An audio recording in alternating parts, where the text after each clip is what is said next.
আমাদের অফিস, আমাদের ব্যবসা প্রতিষ্ঠান, কত কথা মনে হয় না? এটা অসুস্থ হলে মনে হয়।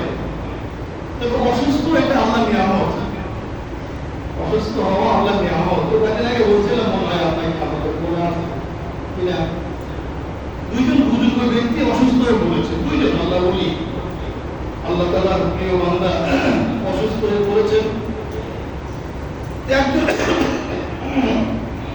একজন খুব হাই হুতাশ করতেছেন, খুব হাই হুতাশ করতেছেন, আর একদম চুপচাপ নিশ্চয় হয়ে রয়েছে।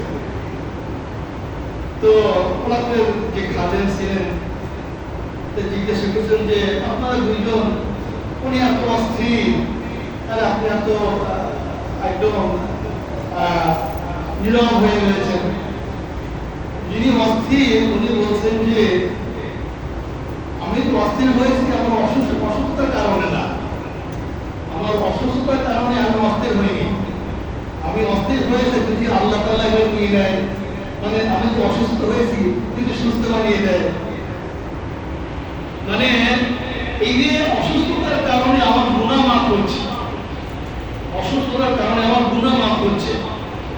দেখেন হাদিসে আল্লাহ রাসূল বলেছেন, একটু নাম ধরে ধরে বলেছেন যে মুমিন বান্দা বান্দে যখন কোনো বিপদে পড়ে, অসুস্থতায় পড়ে, তার কোনো কারণে কষ্ট পায়, প্রত্যেকটা কষ্টের বিনিময়ে আল্লাহ তাআলা তার গুনাহ মাফ করে।